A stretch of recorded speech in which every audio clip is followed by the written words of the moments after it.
Sir economics की हम जो बातें करेंगे उसमें हमारे पास कुछ अंडरलाइंग अजम्पशंस हैं। ठीक है। एक मिसाल के तौर पे हमने कल बात की थी जी कि एक टर्म हम यूज़ करेंगे या एक टर्म जो है it would always be employed कि it holds true and that terms is ceteris paribus. ठीक है जी, किस तरह लिखते हैं हम इसको?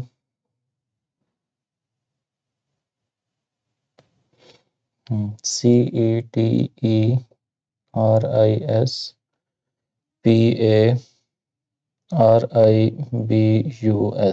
ठीक है जी।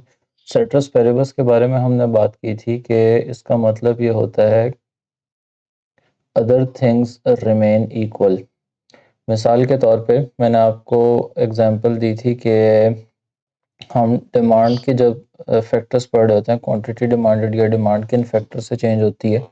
मिसाल के तौर पे मैं ये कहता हूँ जी कि डिमांड इंक्रीज होती है अगर लोगों की इनकम्स इंक्रीज हो जाएं, लेकिन this would only hold true if all else remains constant. कैसे? मिसाल के तौर पे कि जब लोगों की इनकम्स इंक्रीज हो रही हैं तो फैशन जो है वो चेंज नहीं हो रहे। लोगों की इनकम इंक्रीज होने से डिमांड इंक्रीज होती है, लेकिन लोगों की इनकम इंक्रीज हो और साथ ही किसी चीज़ का फैशन ख़त्म हो जाए तो उसकी डिमांड इंक्रीज फिर नहीं होगी। ठीक है। इसी तरह आपका है कि price of let's say substitutes, price of substitutes अगर इंक्रीज करती हैं तो आपकी गुड की डिमांड बढ़ेगी, लेकिन प्राइस ऑफ सब्स्टिट्यूट इंक्रीज की और लोगों की इनकम्स कम हो गई तो अब आपकी गुड की डिमांड नहीं बढ़ेगी। तो सेट्रस पेरेबस में यही हमने अजम्पशन के किसी भी वेरिएबल को अगर हमने पढ़ना है तो वीड हैव टू अज्यूम कि all else it remains constant. एक बात। दूसरी बात सर हमारे पास ये है कि मार्जिन की टर्म हम एएस में बहुत ज़्यादा ये यूज़ नहीं करते, लेकिन ए2 में तो बहुत ही ज़्यादा हमारा ये मार्जिन का कॉन्सेप्ट यूज़ होगा। मार्जिनल चेंज होता है सर कि किसी एक इनपुट में, अगर इनपुट में किसी एक फैक्टर का इंक्रीज करूं तो आउटपुट में कितना इंक्रीज आएगा।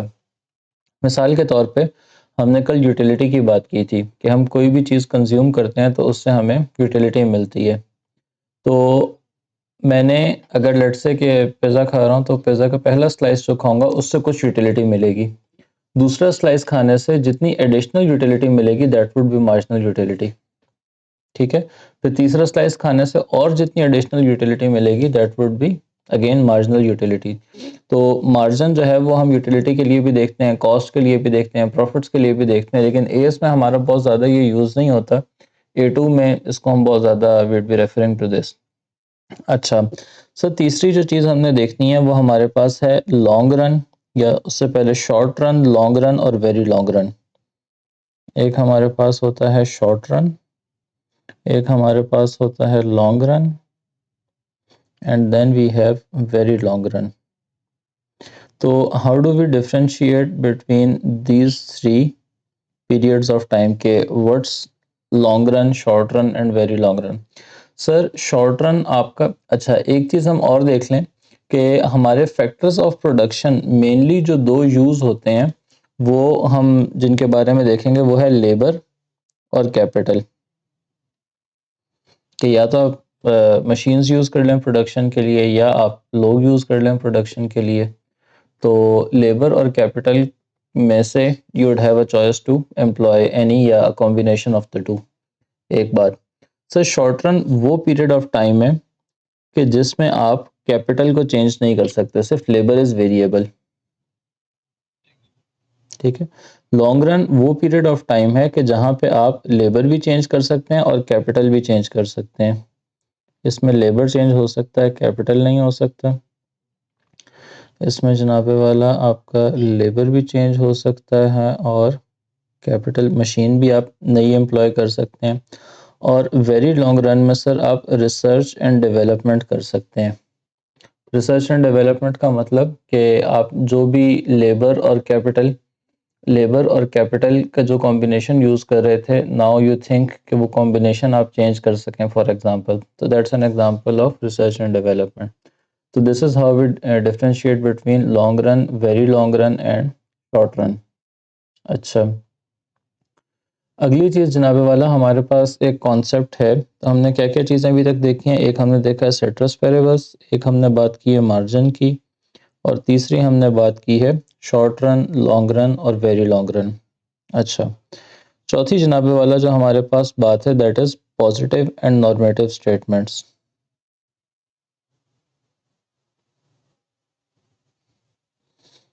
Positive versus normative statements.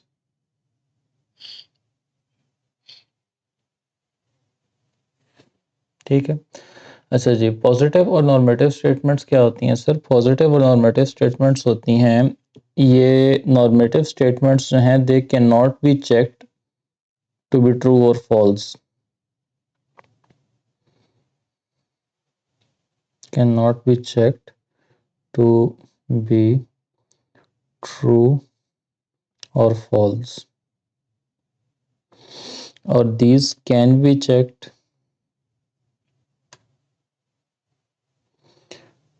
to be true और false। अच्छा जी, मतलब क्या है इस बात का? सर मैं आपसे कहता हूं कि इस वक्त टेम्परेचर जो है वो 1 डिग्री सेंटीग्रेड है। इस वक्त रावलपिंडी का टेम्परेचर 1 डिग्री सेंटीग्रेड है। Now this is something that we can check, और उसमें चेक करने के बाद हम कह सकते हैं कि ये स्टेटमेंट ट्रू है या फॉल्स है। लेकिन मैं अगर आपको अभी ये कहता हूँ कि अभी बहुत ज़्यादा ठंड है, तो दिस इज समथिंग सब्जेक्टिव। आपके लिए जो ठंडा मौसम है, ये जो आपको ठंड लग रही है, हो सकता है मुझे ना लग रही हो, या वाइसी वर्सा। तो this is the difference between objective sorry positive and normative statements. कई जगहों पे इनको ऐसे डिफाइन किया हुआ होता है कि statement of facts and statement of opinions, लेकिन दैट्स नॉट ऑलवेज ट्रू। मतलब स्टेटमेंट ऑफ फैक्ट, तो फैक्ट से मुराद आप ये लेंगे कि जो चीज़ सही ही है। पॉजिटिव स्टेटमेंट्स गलत भी हो सकती हैं, लेकिन there is an objective way in which we can finally conclude whether the statement is true और फॉल्स। समझ रहे? अच्छा, इसमें सर एक चीज़ हम और देखते हैं, एक चीज़ इकोनॉमिक्स से एक एग्जांपल ले लेते हैं। अगर मैं कहता हूं कि पाकिस्तान में इस वक्त इन्फ्लेशन जो है वो 25% है, ठीक है, तो ये अगेन एक ऐसी चीज़ है जो मैं स्टेटिस्टिकली चेक करके बता सकता हूँ। अच्छा, अगर मैं ये कहूँ कि पाकिस्तान में बहुत ज़्यादा महंगाई है, तो हाँ, आपके लिए क्या है, क्या वो क्राइटेरिया कि जिससे आप कह रहे हैं कि ज़्यादा महंगाई है या कम महंगाई है?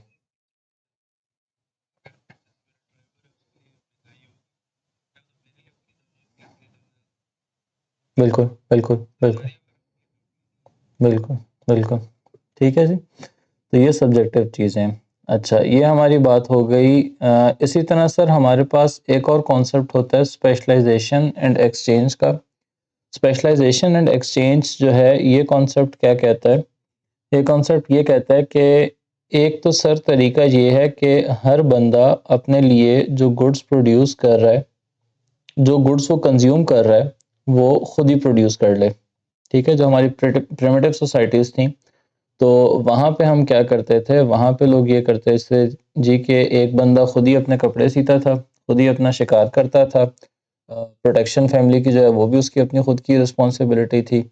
तो हर काम एक ही बंदे ने करने होते थे। जो भी उसकी नीड्स हैं, आप खुद करनी है तो कर लो, नहीं करनी तो ना करो, लेकिन you are all dependent on yourself. अच्छा, दूसरी चीज़ सर ये है कि लोगों ने वक्त के साथ साथ देखा कि नहीं यार, कुछ लोग जो हैं वो फार्मिंग ज़्यादा अच्छी कर लेते हैं, तो ऐसे लोगों को फिर फौज में डालने का फ़ायदा। कुछ लोग जो हैं उनकी फिजिकल स्ट्रेंथ ज़्यादा है, ऐसों को लेट्स से कि ऐसे काम करवाने का उनसे क्या फ़ायदा कि जहाँ बहुत ज़्यादा फिजिकल स्ट्रेंथ की रिक्वायरमेंट नहीं है। तो हर बंदा जो है फिजिकल एट्रीब्यूट्स उसके सूटेड हैं किसी पर्टिकुलर काम के लिए। इसी तरह मेंटल इंक्लिनेशन है लोगों की कि कुछ लोग जो हैं वो कोई काम ज़्यादा पसंद करते हैं, कोई काम ज़्यादा पसंद करते हैं। तो उसमें जनाबे वाला फिर हमारा ये कॉन्सेप्ट आ गया स्पेशलाइजेशन का, कि हर बंदा जो है, और अब बिजनेसेस और कैरियर्स में हम देखते हैं कि एक वो बेसिक एजुकेशन स्कूलिंग जो है वो सबकी सेम होती है, but eventually later on her कोई यूनिवर्सिटी में या कॉलेज में अपने डिफरेंट सब्जेक्ट्स चूज करके एक डिफरेंट फील्ड में स्पेशलाइज कर रहा होता है, जो भी सरकमस्टांसिस हैं उनके मुताबिक, जो भी उनकी चॉइस है। अच्छा, लेकिन सर स्पेशलाइजेशन से जो एक चीज़ सामने आएगी वो ये है कि स्पेशलाइजेशन अब आप कर लेंगे तो अब आप कुछ काम कर रहे हैं और कुछ काम नहीं कर रहे। मिसाल के तौर पे वो पुराने प्रिमिटिव जिस आदमी की हमने एग्जांपल ली थी, वो जूते भी अपने खुद ही सी रहा था, कपड़े भी खुद ही सी रहा था, खाना भी खुद वो अपना वो हंटिंग कर रहा था। तो अब क्या होगा? हाँ, अब ये होगा कि अब कोई बंदा अगर हंटिंग में या ट्रेड में या लेट्स से माइनिंग में या किसी एक प्रोफेशन में स्पेशलाइज करता है, तो जनाबे वाला इसने स्पेशलाइज तो कर लिया, लेकिन बाकी चीज़ें इसकी नीड तो है ना। अब मिसाल के तौर पे मैं टीचिंग में अगर स्पेशलाइज कर रहा हूँ तो उसका क्या मतलब है कि मुझे सब्जियां वगैरह नहीं चाहिए, सब्जियां तो मुझे चाहिए जो अपना वो फूड है। तो इसी तरह वो मतलब मैं नहीं कर सकता कि मैं टीचिंग भी कर रहा हूँ, मैं फार्मिंग भी कर रहा हूँ, मैं टेलरिंग भी कर रहा हूँ, तो वो सब काम नहीं। तो अब अगर मैं टीचिंग में स्पेशलाइज कर रहा हूँ तो now there would be this concept of exchange. ठीक है, कि मैं अपनी टीचिंग सर्विसेज कुछ लोगों को प्रोवाइड करूंगा, दूसरे लोग जो हैं वो कुछ वो फार्मिंग करेंगे, कुछ लोग जो है वो टेलरिंग करेंगे एंड सो ऑन सोसाइटी में। एंड इवेंचुअली होगा ये कि ये पहले तो हमारा बार्टर का सिस्टम वो इवॉल्व हुआ था। तो बार्टर का सिस्टम किस तरह से आया जी? कि इसी तरह कि एक बंदा जो है वो दूसरे को गुड्स दे रहा है, दूसरा बंदा कह रहा है कि ठीक है इन रिटर्न मैं आपको ये गुड्स दे देता हूँ। मिसाल के तौर पे मैं किसी को कहता हूँ जी कि मैं आपको कपड़े दे दूंगा, इन रिटर्न आप मुझे खजूरें दे दें। ठीक है जी। अच्छा, तो ये हमारा अच्छा ये भी एक्सचेंज का कॉन्सेप्ट आया। आगे जब हम मनी पे जाएंगे तो हम ये स्टोरी जो है वो थोड़ी सी और इवॉल्व करेंगे। अच्छा, ये हो गया सर। इसी तरह इसकी जब बिजनेस में एप्लीकेशन आई इस कॉन्सेप्ट की, तो उसको हमने कहा जी division of labour. Division of labour क्या है कि शुरू में तो हमने बात यहाँ से शुरू हुई कि कुछ लोग मैनेजमेंट होंगे और कुछ लोग लेबर होंगे। जो लेबर हैं उन्होंने बस जो फिजिकली स्ट्रेनिंग टास्क हैं वो करने हैं। जो मैनेजमेंट है उन्होंने रिसोर्स मैनेजमेंट की डिसीजन मेकिंग और ऑफिस जॉब और वाइट कॉलर जॉब्स हैं वो करनी है। अच्छा, फिर सर हमने डिवीजन ऑफ लेबर में भी रियलाइज किया कि इंस्टेड ऑफ ऐसे ही कि इनको बस कह दें कि ये सारे लेबर हैं, लोगों को अगर हम क्लासिफाई कर दें कि ये वाली लेबर जो है ये इस काम की है, ये वाली लेबर इस काम की है, टू द एक्सटेंट हमारी अब इतनी ज़्यादा स्पेशलाइजेशन हो चुकी है। एक फैक्ट्री है फॉक्सकॉन के नाम से, FOXCONN। आईफोन्स का कॉन्ट्रैक्ट इनके पास था, जितने भी आईफोन बनते थे वो सारे ये चाइना में। अच्छा, तो यहाँ पर डिवीजन ऑफ लेबर की इस हद तक एक्सट्रीम हमारे पास एग्जांपल है। एक बंदा है वो स्क्रू ड्राइवर लेके बैठता है और आईफोन के पूरे बोर्ड पे एक पर्टिकुलर नट है वो टाइट करता है, फिर आईफोन आगे चला जाता है। फिर अगला आईफोन आता है, वो पूरा दिन बैठ के वो एक ही नट वो आईफोन के बोर्ड पे टाइट करता रहता है। ठीक है, तो इस हद तक हमने टास्क जो हैं वो डिस्ट्रीब्यूट किए हुए हैं। अच्छा, डिवीजन ऑफ लेबर हम क्यों करते हैं? डिवीजन ऑफ लेबर हम इसलिए करते हैं कि एफिशिएंसी इंक्रीज हो जाएगी और लोग जो हैं उनका आउटपुट अच्छा होगा। एक ही काम बार बार कर रहे हैं तो जल्दी भी कर लेंगे, रिसोर्स भी कम यूज होंगे और काम की क्वालिटी भी। कि एक ही तरह का काम है, आपने चार और कामों के बारे में नहीं सोचना कि कैसे होते हैं, बस यही सोचना है इसी को इम्प्रूव करना, यही अच्छे से करना है। अच्छा, लेकिन इस एग्जाम्पल जो अभी हमने फॉक्सकॉन वाली देखी है वो जहन में रख के हमारे जहन में इसके कुछ डाउन साइड्स भी आएंगे। डाउन साइड्स क्या होंगे जनाबे वाला? कि आपका बोर्डम हो जाएगा। भाई मैं पूरे दिन बैठा एक ही नट टाइट करता रहा हूँ और कोई काम नहीं है मेरा जिंदगी में। तो ये चलो एक दिन कर लिए, दो दिन कर लिए, तीन दिन कर लिए, वो सालों साल बंदा एक ही काम में लगा हुआ है, तो बोर्डम होता है, फिर उसकी वजह से आपका एम्प्लॉय टर्नओवर बढ़ता है। ठीक है। अच्छा, फिर और क्या इशू होगा? एम्प्लॉय टर्नओवर अगर आपका होगा तो आप इस पर्टिकुलर बंदे के ऊपर डिपेंडेंट थे इस टास्क के लिए। अब वो अगर छोड़ के चला जाता है तो आपकी पूरी सप्लाई चेन जो है वो इफेक्ट होती है, पूरी प्रोडक्शन चेन जो है वो डिस्टर्ब होती है आपकी। ठीक है जी। तो बोर्डम है। अच्छा, फिर होता ये है कि एक हद तक तो आपका ये होता है कि आप एक ही काम किए जा रहे हो, तो आप उसमें इम्प्रूवमेंट लेके आ रहे हो। फिर ये होता है कि आप वही काम किए जाओ किए जाओ किए जाओ, तो आपकी परफॉर्मेंस फिर डिटेरियोरेट करने लग जाती है। ठीक है, तो आपकी गलतियां, एरर्स जो हैं, एक्सीडेंट्स जो हैं वो आपके फिर इंक्रीज होते हैं। तो ये डिवीजन ऑफ लेबर की कुछ अपसाइड्स और डाउनसाइड्स थी। अच्छा, ये हमने देख लिया। अब अगली चीज़ जो सर हमने देखनी है वो हमने ये देखनी है कि हमारे पास मल्टीपल इकोनॉमिक सिस्टम्स हैं। वो इकोनॉमिक सिस्टम्स कैसे हमारे पास आए हैं और उनके बैक एंड पे नॉलेज क्वेश्चंस क्या हैं कि जिनकी बेसिस पे वो इकोनॉमिक सिस्टम्स हमारे अपीयर होते हैं। अच्छा जी सर, इसके लिए जो चीज़ हम देखेंगे इसको हम कहते हैं फंडामेंटल इकोनॉमिक क्वेश्चंस। जिस तरह हमारा फंडामेंटल इकोनॉमिक प्रॉब्लम था, उसी तरह हमारे पास फंडामेंटल इकोनॉमिक क्वेश्चंस भी हैं। Basic economic questions.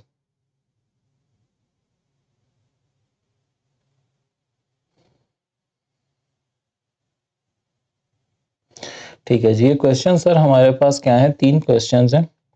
सर सबसे पहला क्वेश्चन तो ये है कि व्हाट टू प्रोड्यूस, कि हमारे पास रिसोर्सेज हैं, हमें ये पता है कि वो रिसोर्सेज लिमिटेड क्वांटिटी में, लोगों की वांट्स अनलिमिटेड हैं, तो अब इनसे जो चीज़ बनानी है क्या बनाएं। ठीक है, मेरे पास लकड़ी पड़ी है, मैं उससे डेस्क बनाऊं, मैं उससे कोई डंडा सोटा बनाऊं, मैं उससे कोई कश्ती बनाऊं, मैं क्या बनाऊं उस लकड़ी से। ठीक है, फर्नीचर बनाऊं। दूसरा सर आपके पास क्वेश्चन जो है, एक हो गया व्हाट टू प्रोड्यूस, दूसरा आपके पास क्वेश्चन होता है हाउ टू प्रोड्यूस। ठीक है जी, कि ठीक है हमने डिसाइड कर लिया कि ये चीज़ बनानी है, लेकिन उसके लिए मेथड्स क्या यूज़ करें, हाउ टू प्रोड्यूस। अच्छा, इनकी डिटेल्स अभी हम थोड़ी और डिस्कस करेंगे। अच्छा, और तीसरी जो चीज़ है सर, के फॉर होम टू प्रोड्यूस।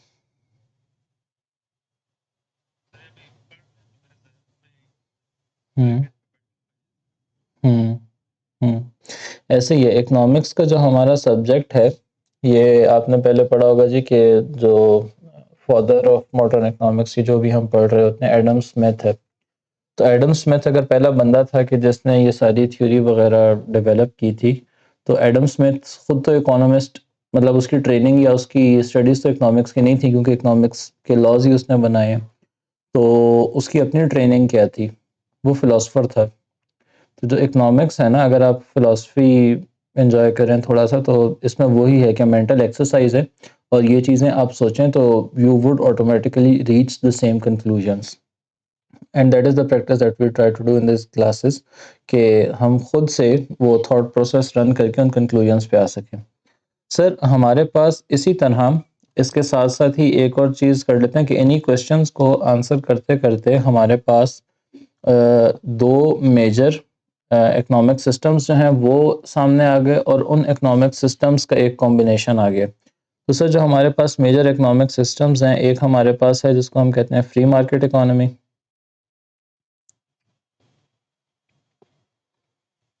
ठीक है सर, दूसरा हमारे पास है जिसको हम कहते हैं कमांड या प्लैन्ड इकोनॉमी।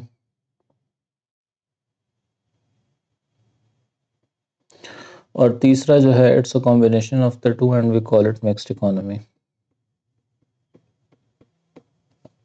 ठीक है, अब इन फ्री मार्केट, कमांड और मिक्स्ड इकोनॉमी में क्या चीज़ें हैं, क्या फीचर्स हैं जिनकी बेसिस पे I get to decide whether an economy is command, free market और मिक्स्ड। सबसे पहला क्वेश्चन जो है वो ये है कि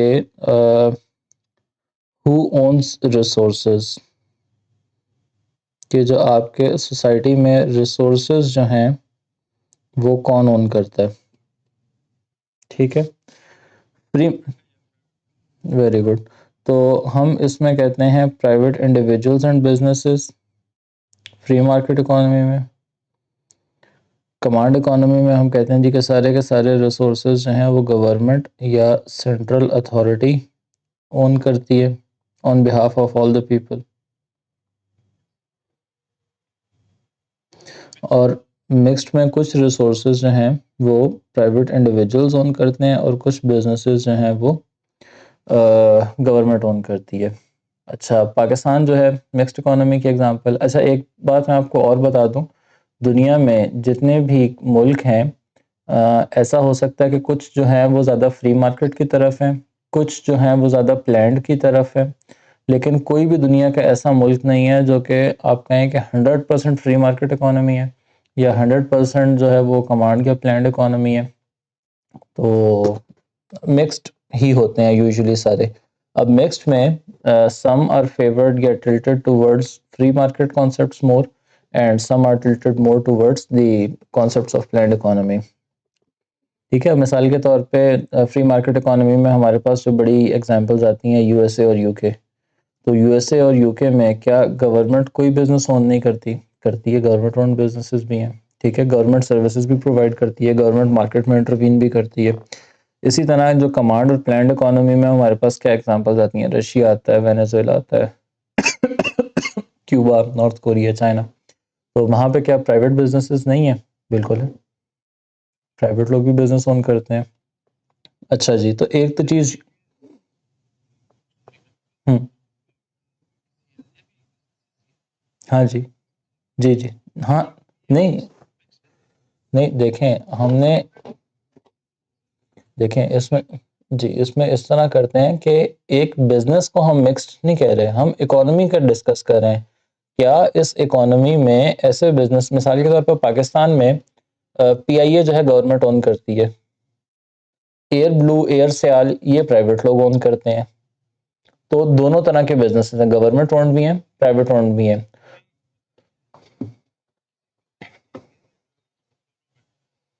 हाँ, इसी तरह कुछ बिजनेसेस प्योरली गवर्नमेंट ओन करती है, मिसाल के तौर पे पावर डिस्ट्रीब्यूशन जो है, ठीक है, या पावर जनरेशन डिस्ट्रीब्यूशन में तो फिर आपकी एक वो के इलेक्ट्रिक प्राइवेट कंपनी है, डिस्को जो है।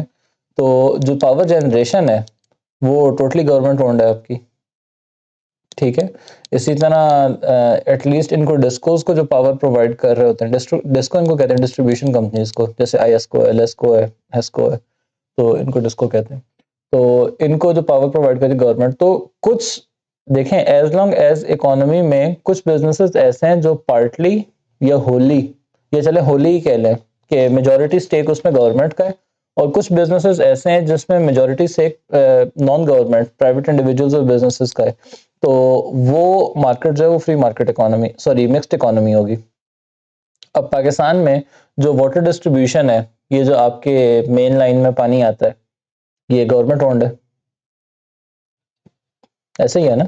इसी तरह आपका ये पीटीसीएल, अब वो प्राइवेटाइज हो गया कुछ साल पहले तक। हाँ, वो बहरिया उनसे खरीदता है ना, अपने ट्यूबवेल लगाए हुए। मैनेजमेंट इन्होंने अपनी ले ली है, हाँ, ठीक है, इस तरह कह लें, इस तरह कह लें, बिजली खरीदते हैं, बिल्कुल ऐसा ही है, ऐसा ही है। तो जो कॉन्सेप्ट हमारा मेन था कि फ्री मार्केट इकोनॉमी, अगर कोई प्योर फ्री मार्केट इकोनॉमी है तो वहां पे कोई एक बिजनेस भी नहीं होगा जो गवर्नमेंट ओन करती है। कि जितने बिजनेसेस की हमने यहाँ पे मिसाल देखी है कि पावर डिस्ट्रीब्यूशन है। अच्छा, जो even free market, Adam Smith जिसने इकोनॉमिक्स की बुनियाद डाली थी ना, उसने फ्री मार्केट इकोनॉमी को ज्यादा उसका प्रोपोनेंट था। तो उसने भी रियलाइज किया था कि कुछ काम फ्री मार्केट इकोनॉमी में भी गवर्नमेंट ही करेगी। मिसाल के तौर पे डिफेंस, डिफेंस जो है ये इवन फ्री मार्केट इकोनॉमी में आपकी वो जो फौज होगी और पुलिस होगी वो गवर्नमेंट की ही होगी। वो अलग बात है कि जो आपकी फ्री मार्केट इकोनॉमीज के चैंपियंस हैं आजकल, वहां पे इवन जो डिफेंस है वो भी प्राइवेट सेक्टर में आपके जा रहे हैं। क्या एग्जांपल है? हाँ, ये जो डिफेंस कॉन्ट्रैक्टर होते हैं ना, ब्लैक वाटर वगैरह, वो तो प्राइवेट सेक्टर में है।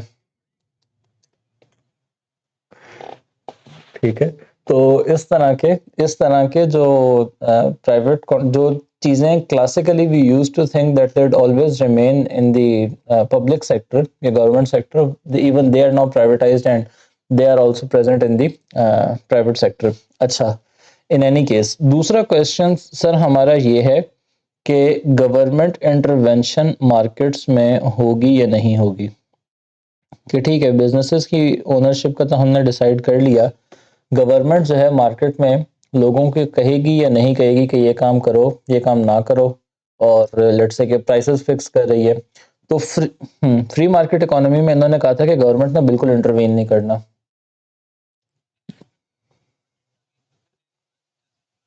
हाँ, तो मैंने वही कहा ना कि परफेक्ट फ्री मार्केट इकोनॉमी की हमारे पास कोई एग्जांपल नहीं है, क्योंकि दुनिया की कोई भी इकोनॉमी उठा लें, वहाँ गवर्नमेंट इंटरवेंशन कुछ ना कुछ तो है, प्राइस फिक्स कर रही होगी, रेगुलेशंस बना रही होगी।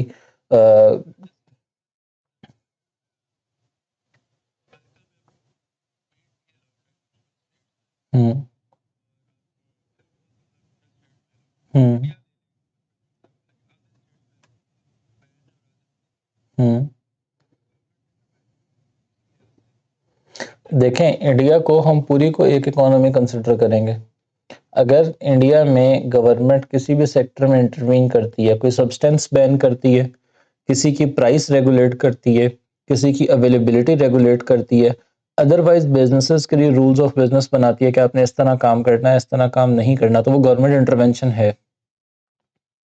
ठीक है, तो एक इकोनॉमी में इंडिया को हम पूरी को एक इकोनॉमी कह लेंगे, पाकिस्तान को एक इकोनॉमी कह लेंगे, सऊदी अरब को एक इकोनॉमी कह लेंगे, तो ये सारे मुल्क एक एक इकोनॉमी है। अगर इकोनॉमी में कर रही है तो that is what we are concerned with right now.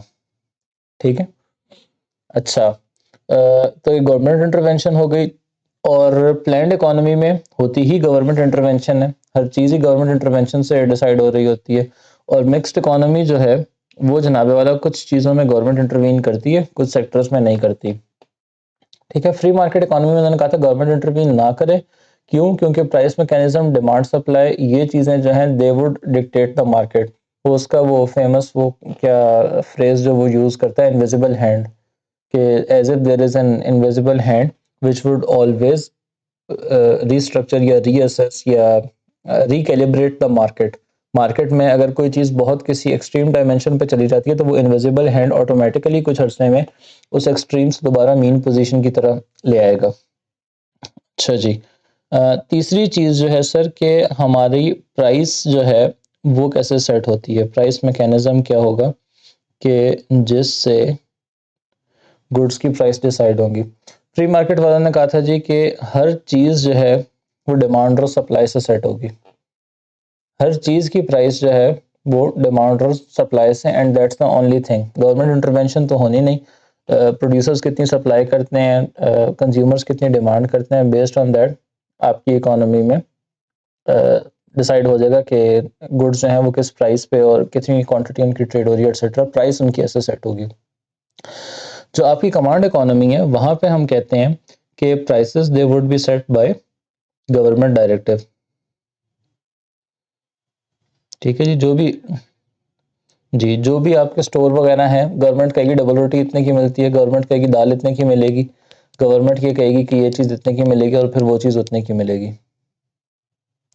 Pakistan में हाँ, वो अब आपका काम है, कॉस्ट कंट्रोल करके प्रॉफिट्स करने हैं जिस तरह भी करते हैं। ठीक है, जो मिक्स्ड इकोनॉमी है वहाँ पे कुछ चीज़ों की प्राइस गवर्नमेंट इंटरवीन करेगी, कुछ चीज़ों की नहीं करेगी। मिसाल के तौर पे मेडिसिन जो है उसमें गवर्नमेंट इंटरवीन करती है कि कहती है कि मैक्सिमम प्राइस सेट की हुई है, इससे महंगी आप नहीं बेच सकते। इसी तरह लेबर के लिए मिनिमम प्राइस, मिनिमम वेजेस जो हैं वो सेट की हुई हैं कि इससे कम वेजेस नहीं देनी। अच्छा, ट्रांसपोर्टेशन की प्राइसेस गवर्नमेंट रेगुलेट कर लेती है, जो आपके सिर्फ ये शहरों वाली करती है, पब्लिक ट्रांसपोर्ट की करती है, इनकी एयरलाइंस वगैरह की तो नहीं करती ना। हाँ, तो तो ठीक है, तो ये डिमांड एंड सप्लाई जो है उससे तो हमें एक ही सेक्टर में नजर आ गया कि ट्रांसपोर्टेशन में कुछ चीज़ों की प्राइस जो है वो गवर्नमेंट सेट कर रही है और कुछ चीज़ों की प्राइस गवर्नमेंट सेट नहीं कर रही। हाँ, फॉसिल फ्यूल आपके यहाँ ये जो है ऑयल वगैरह, उसमें भी आपका पेट्रोल जो है वो रेगुलेटेड है, जो हाई ऑक्टेन है वो अनरेगुलेटेड है। हाई ऑक्टेन की हर किसी की अपनी अपनी एग्जाम अपनी अपनी प्राइस होती है। आप पंप्स पे नोट कीजिएगा, 19-20 का फर्क होता है सबका। अच्छा, तो ये हमारे पास, अच्छा इस तरह कुछ सेक्टर्स हैं जहां मिसाल के तौर पे अब एजुकेशन में पहले ये फ़ी वगैरह में नहीं करती थी इंटरवीन, फिर मेरा ख्याल था वो सुप्रीम कोर्ट ने किया है कि इनका वो केस वगैरह चला गया था स्कूलों का, तो वो सुप्रीम कोर्ट ने कहा था कि आप मैक्सिमम इतना जो है वो इंक्रीज कर सकते हैं, ईयर ऑन ईयर इतना नहीं कर सकते, एंड सो ऑन। तो इन शॉर्ट ये हमारे 3 क्राइटेरिया हैं।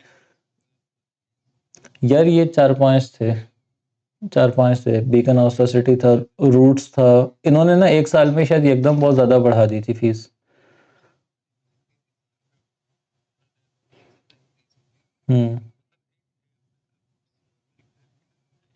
हम्म।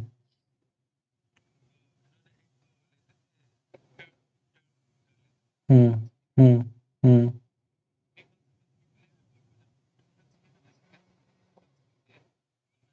हम्म। हम्म। हम्म।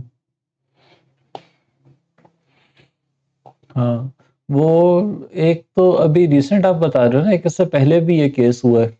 एक जिस टाइम मैं 2016-17 के आसपास जो है, इनफैक्ट 17 के आसपास, उस टाइम भी एक केस चल रहा था। बहरहाल, अच्छा, अब ये हमने जब इकोनॉमिक सिस्टम्स का फंडामेंटल प्रिंसिपल पढ़ लिया कि किस बेसिस पे ये करते हैं, चलें एक चीज़ और करते हैं उन बेसिक इकोनॉमिक क्वेश्चंस पे जाने से पहले ना, कि इन इकोनॉमिक सिस्टम्स की पॉजिटिव एस्पेक्ट्स क्या हैं और नेगेटिव एस्पेक्ट्स क्या हैं। सर, फ्री मार्केट इकोनॉमी वाले जो हैं वो ये कहते हैं कि इससे पहली बात तो ये कि गवर्नमेंट इंटरवेंशन जो है वो चीज़ों को डिस्टॉर्ट करती है, कि मार्केट अपने ओन पे अपने आप को सेल्फ रेगुलेट कर ले।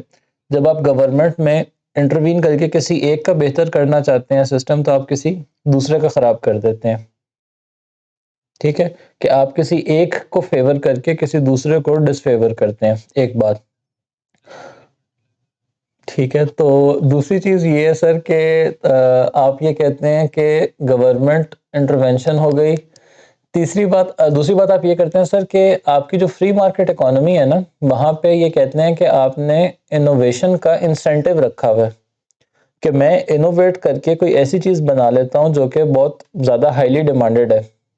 तो I choose to set the price, कि मैं किस तरह किस प्राइस पे उसको सेल करना चाहूँगा। ठीक है, अगर मैं सब लोगों को ये कह दूं कि तुम सब लोगों का कोई एफिशिएंसी का खास रिवॉर्ड नहीं है, मतलब मैं बताऊंगा तुमने चीज कितने की बेचनी है, तो you'd always feel at risk कि यार मैं इतनी मेहनत करूं ही क्यों। अगर मुझे और मेरे बराबर वाले बंदे को एक ही जैसा रिवॉर्ड मिलना है, तो फिर मैं मेहनत ही क्यों करूं।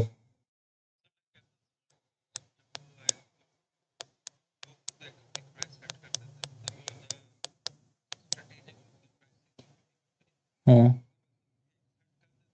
हम्म। हम्म।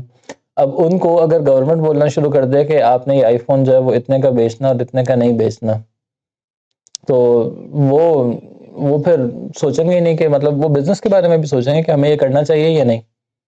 मतलब हमें पता है ना, हम एफर्ट कर रहे हैं, हम चीज बना रहे हैं, हम दिमाग लगा रहे हैं, तो वी गेट टू चूज कि उसकी प्राइस किस तरह सेट करनी है।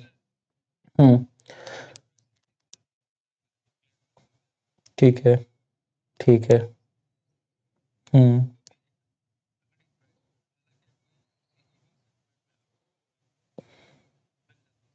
ठीक है। ठीक है।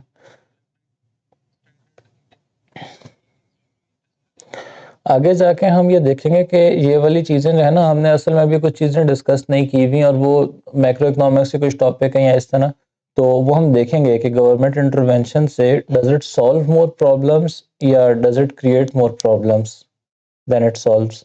तो government intervention you always do it on the pretence या on the assumption that it would improve the market situation। तो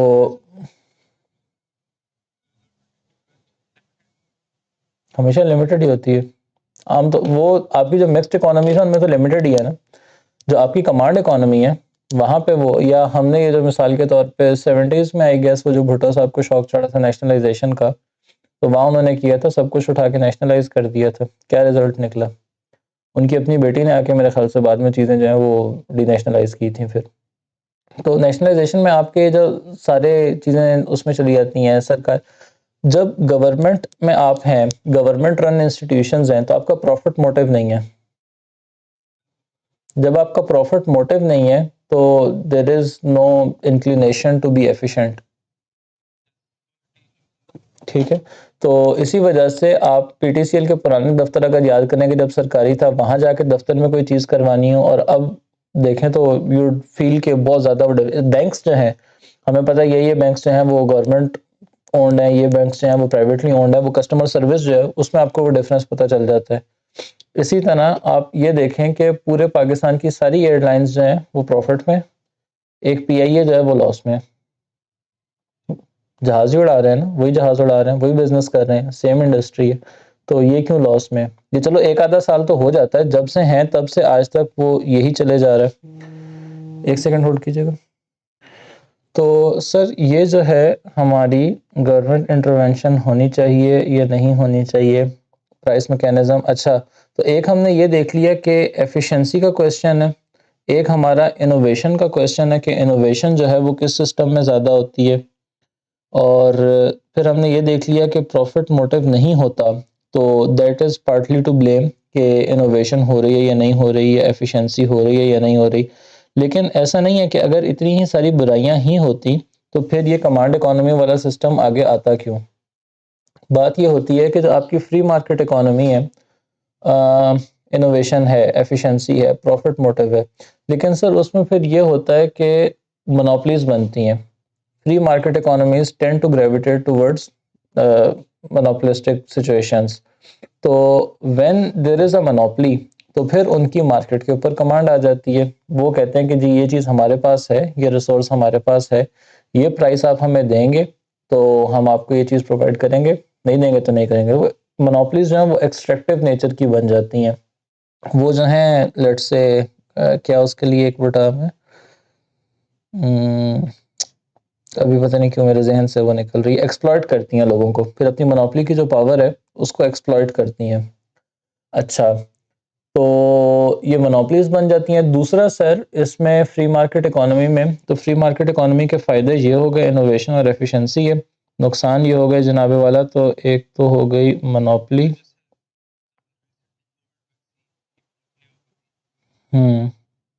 मोनोपोली या कोलूजन भी कर लेते हैं कुछ बिजनेस के, मोनोपोली ना बने लेकिन दो तीन मिल के, जैसे पाकिस्तान में करते हैं, चीनी शॉर्ट हो जाती है, वो कहते हैं कि या तुमने बेचनी है या हमने बेचनी है, तो आओ बैठ के डिसाइड कर लेते हैं किसने कितनी बेचनी है और कितने की बेचनी है। सीमेंट में भी करते हैं ये। हम्म हम्म हम्म हम्म अच्छा, तो अब इस मोनोपोली को अवॉइड करने के लिए फिर उन्होंने कहा जी कि लोगों को ये रिसोर्सेज की ओनरशिप दो ही ना, रादर ये रिसोर्सेज की जो ओनरशिप है वो आपकी सारी सोसाइटी की है, सारे बिजनेस जो हैं वो गवर्नमेंट ओन्ड होंगे। अच्छा, इसी तरह मोनोपोली के अलावा एक और जो चीज़ है हमारे पास, मार्केट फेलियर्स जो हैं वो बहुत सारी एग्जांपल्स हैं जो कि हमारे पास इसमें फ्री मार्केट इकोनॉमी में आती हैं। मार्केट फेलियर क्या होता है सर कि हमने एग्जांपल्स उसकी कुछ देखते हैं। मार्केट फेलियर में मिसाल के तौर पे आपकी डीमेरिट गुड्स जो हैं वो प्रोवाइड होती हैं। ठीक है, कि वो गुड्स जिनका आपको पता है कि नुकसान है, तो गवर्नमेंट इंटरवेंशन तो करनी नहीं। अब कोई नारकोटिक्स बेचना चाहता है तो बेचे, बिजनेस है ना, तो गवर्नमेंट ने तो इंटरवीन करना नहीं, तो वो फिर इस तरह की चीज़ें भी सेल होती हैं। फिर इसी तरह आपकी जो मेरिट गुड्स हैं, एजुकेशन है, हेल्थ केयर है, वो आपकी कम सेल होती हैं, उनकी कम डिमांड होती है। क्यों? क्योंकि लोगों की नेचुरल इंक्लिनेशन या लोगों को पूरी तरह से उनके बेनिफिट्स का पता ही नहीं होता। इसी तरह आपकी एक्सटर्नैलिटीज़ का हम एक कॉन्सेप्ट पढ़ेंगे A2 में जाके। एक्सटर्नैलिटी क्या होती है कि मैं और आप बाइंग और सेलिंग कर रहे हैं, आप कह रहे हैं कि ये कॉस्ट है, मैं इसकी ये प्राइस चार्ज करूँगा, मैं आपको वो प्राइस दे देता हूँ, मैं आपसे वो गुड ले लेता हूँ, मैं कंज्यूम करता हूँ। लेकिन हमारी इस ट्रांजैक्शन के रिजल्ट में अगर किसी और को फ़ायदा और नुकसान होता है, तो वो हमने अपने डिसीजन में इनकॉर्पोरेट नहीं किया। भाई उसको नुकसान होता है, होता रहे, हम क्या करें उसका, यही होता है ना। एग्जाम्पल क्या है इसकी, मिसाल के तौर पे कोई ड्रंक ड्राइविंग करता है, ठीक है, तो अब एज अ रिजल्ट वो एक्सीडेंट करता है, कोई बंदा मार देता है, कोई इंफ्रास्ट्रक्चर डैमेज करता है, तो उसने ड्रिंकिंग करते वक्त या वो ड्राइविंग में जाते हुए उसने ये नहीं सोचा कि मैं ये जो कर रहा हूँ इससे औरों को क्या नुकसान होगा। ठीक है, इसी तरह हम जो एजुकेशन ले रहे होते हैं या हेल्थ के डॉक्टर विजिट्स या और अपना किसी हेल्दी एक्टिविटी में एंगेज हो रहे होते हैं, उसमें हम बस ये सोचते हैं कि मुझे क्या फ़ायदा होगा और किसी को इससे क्या फ़ायदा हो सकता है वो तो हम नहीं सोचते। तो आपकी जो फ्री मार्केट इकोनॉमी है उसमें ये मार्केट फेलियर के इंस्टेंसेस है। इसी तरह आपकी कई गुड्स हैं जो आपके माशरे के लिए ज़रूरी हैं, लेकिन क्योंकि आप उस पर प्रॉफिट नहीं कमा सकते तो बिजनेसेस जो हैं वो बनाते ही नहीं है, वो फिर गवर्नमेंट को पब्लिक गुड के तौर पे बनानी पड़ती है, बना के प्रोवाइड करनी पड़ती है। तो ये सारे इंस्टेंसेस या ये सारी कमियां आपकी थी फ्री मार्केट इकोनॉमी में कि जिसके रिजल्ट में आपकी ये कमांड इकोनॉमी आई। लेकिन कमांड इकोनॉमी जब आई तो हमने देखा जी कि उसने अपने नए तरह के ही मसले खड़े कर दिए, उसके अपने भी हैं। तो इसी वजह से अब जो मोस्टली इकोनॉमीज हैं दुनिया की, they are mixed economies with a large tilt towards free market concepts. ठीक है, अच्छा, अब हम उस बात पे आते हैं जो हमने पहले लिखे थे क्वेश्चंस, और उस वक्त हमने उसको एड्रेस नहीं किया था, what to produce, how to produce and for whom to produce. इन क्वेश्चंस का अब हमें आंसर समझ आएगा। फ्री मार्केट इकोनॉमी में हम कहते हैं व्हाट टू प्रोड्यूस, क्योंकि प्रोड्यूसर प्रोड्यूस कर रहा है चीज़ें, वो कहता है जी वट एवर मैक्सिमाइजेस प्रॉफिट।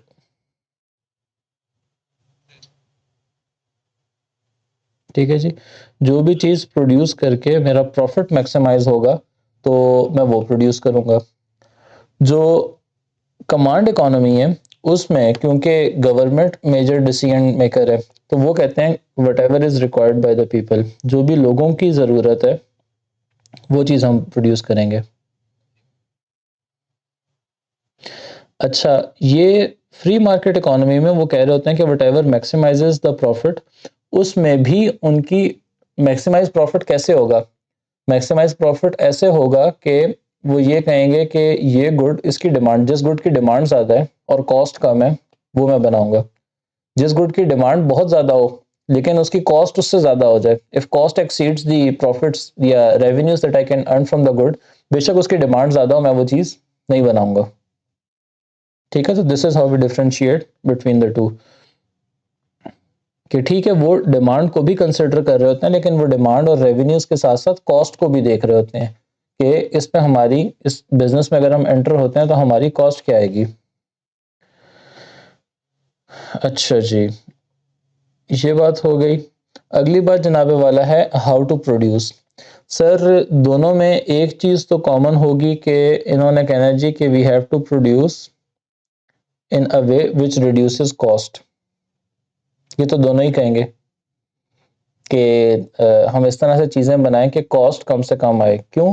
क्योंकि फ्री मार्केट इकोनॉमी में you are trying to maximise profit, तो प्रॉफिट मैक्सिमाइजेशन के लिए आप कॉस्ट कम करेंगे, क्योंकि आपके प्रॉफिट जो है that is the difference between revenue and cost, तो you want to increase your revenues and decrease your costs to maximise your profits.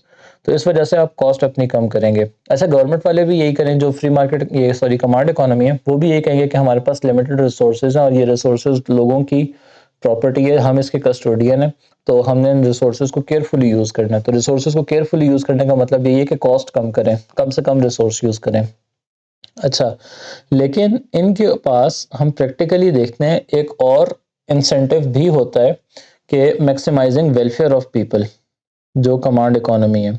अब इस मैक्सिमाइजिंग वेलफेयर ऑफ पीपल में क्या हो जाता है सर?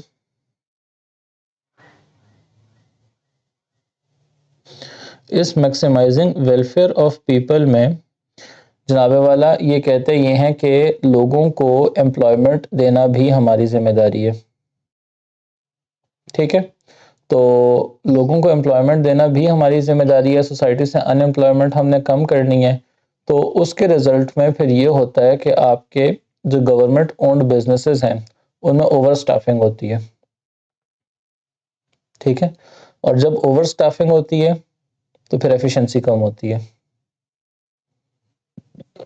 एक काम को करने के लिए आपको एक बंदा चाहिए था, आपने आपने रख लिया 10, क्योंकि आपने लोगों को जॉब्स देनी है। ठीक है।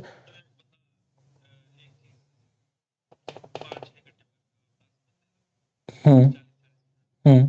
और दूसरा, उन बंदों के पास जल्दी काम करने का, प्रॉफिट प्रोड्यूस करने का कोई इंसेंटिव या टारगेट ही नहीं है, क्योंकि गवर्नमेंट का टारगेट नहीं है ना प्रॉफिट। गवर्नमेंट ने सबसे पहले लोगों की वेलफेयर मैक्सिमाइज करनी है, उसके लिए अगर कॉस्ट ज्यादा होती है हो जाए। प्राइमरी एम जो है वो कॉस्ट मिनिमाइजेशन नहीं है, प्राइमरी एम जो है वो maximising welfare of the people है। अच्छा जी, फॉर होम टू प्रोड्यूस में एक चीज तो कॉमन है कि दोनों कहते हैं जी कंज्यूमर्स के लिए हमने पे करना है, लेकिन फ्री मार्केट वाले कहते हैं whoever pays the highest price, जो भी सबसे ज्यादा कीमत देगा मुझे उसके लिए मैं ये चीज प्रोड्यूस कर रहा हूँ।